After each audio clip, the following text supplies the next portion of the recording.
Good to see everybody. Great to actually have the opportunity to practice twice. The two-a-days are an endangered species these days, and it's probably the right thing to do because the players are in great shape all year round. But it is fun for us coaches to get them out here in the morning, be able to coach them, watch the film, and then come back out in the afternoon and actually make the corrections on the field, full speed. I thought both practices today had good energy. It was nice to be out here on the grass. I thought the grounds crew did a great job getting it ready for us today. A little bit too wet in the morning. We'd like to be on it for both, but we couldn't do that. Any questions? So can you update us on some injuries and if any guys might miss the scrimmage Saturday? I think when we get to the scrimmage, you won't see Tyler. Tyler won't go in the scrimmage. Peoples has a hamstring. He's day to day. If he can get a practice in before the scrimmage, I would let him go.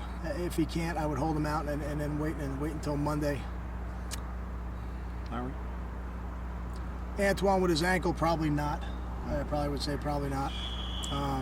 Brandon would be a no. He's doing a little bit more every day, which is exciting, and reminds me a little bit of Kasim in the spring.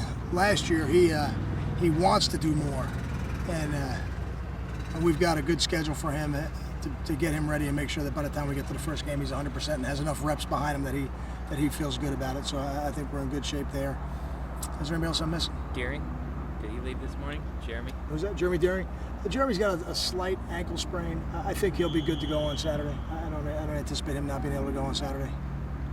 With Antoine, the injury, did that change the timetable when you try to figure out what the starting offensive line is going to be? Not really, because I think you got to give them a chance to mesh. You got to give those guys a chance to work together, and they got to have enough opportunities to do that. But it's a long training camp. There's a lot of things that can happen between now and 10 to 12 days out when we'll try to finalize everything. Beyond the physical, the two-a-days, do you start to look at focus at the end of the day, how they're holding up, energy, things like that with these two-a-days? I think that's always a part of it. You try to build the reps in a manner in which you don't put the player at risk, but at the same time you're pushing him and you're pushing his conditioning, and you ultimately want to be able to sustain on offense, certainly through the 10 and 12 play drives. On defense, you like to be off the field before that, but on offense, for sure, you want to build to that. With the scrimmage, is that the next step in the intensity? Does it sort of ratchet up as you go along now? We go in the stadium so few times that I think any time we go in there in scrimmage, it's always different. And to me, as the head coach, and even when I was a position coach, the times when we go in the stadium in scrimmage, they're always a little bit more valuable to me in terms of my opinion of where we're at. What have you seen from Boone Toller now that you got a real body of work to look at him? I don't know if we've got a great body of work, but we've got 7 practices, which is better than 3 or 4. But he's been very consistent, and there's nothing more valuable than that in a football player, and that's exactly what you would expect out of a fifth-year senior. He knows how to come to work every day. He's a technician in the way he plays and the way he prepares, and he's been, I think, a good influence on our younger players as well. Is he doing a lot to earn a starting job? Like anyone that would join the program has to earn the job. Is he doing that? I mean, he's doing what we're asking him to do. I don't know if I'm ready to say that he's earned the starting job yet. I think we're a little ways off from that. I've got to go in the stadium and perform in there. But I'm very pleased with everything he's done so far. Kyle, when you first took over and that recruiting class was trying to be held together, and Chris Muller had those 5 kids over his house to kind of take on a leadership role there, was that a sign of the maturity that we're seeing now on the football field? Is that a sign that he was going to be ahead of the curve from that class? Chris is definitely a mature young man, and that probably was evidence of it more than anything. But I think he's also put in the work physically. He was a good physical specimen when we recruited him, and now at his weight, 295 pounds, 12% body fat, he really has done a tremendous job of taking advantage of a redshirt year and what that really can do for you, and put himself in a position to try to win a starting job. I don't know if you want to elaborate on it publicly, but did you have a teachable moment this morning with Grief Glasser? I think we had a teachable moment with the whole team. Now, I didn't see that part of the play, so I didn't want to overreact to it until I saw it on film. And what we saw on film was an offensive player caught out of position who did something he shouldn't have done, and then a defensive player react to it in a moment of frustration. And if the offensive player doesn't do what he did, we still have the first down with the run.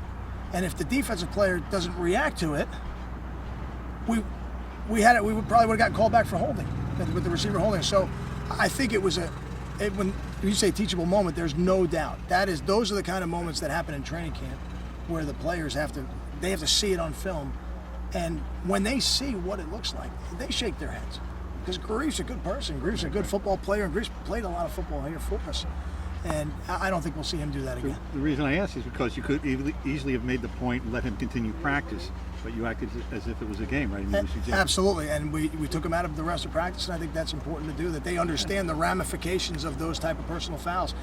And what I said to him when it happened was, I said, Grief, I don't know if you were the only person who did something, but I know you're the only person the officials saw. And on game day, that's ultimately what's going to matter. Got time for 2 more? How do you meet with Dave Cohen before he installs his game plan and discuss, I guess, what he's installing every day? Or how does that work with him? During training camp? Yeah. We meet in June, and with the coordinators, and when we talk about the installation plan and the pace of installation and how it'll work. And really the first 22 practices of training camp are scripted before we ever come to training camp. Can you talk about leaving some guys out of the morning session? Did that leave you a little thin at running back, or did it give you an opportunity to see more of like a Paul James? I think that was an opportunity to make sure we're keeping our players fresh. And Savon, we've been pressing him in terms of number of reps through the first 5 practices, and I didn't think it was in his best interest to come out here in the morning. And I thought the other guys would be able to carry the load, and it does 2 things. It helps us keep Savon in great shape, but it also helps us figure out what else we have behind him and let those guys run versus the one sometimes, which I think most of the running backs figure out. It's a little different when you go out there and try to run the ball versus the ones. Thanks, Kyle. Thank you, guys.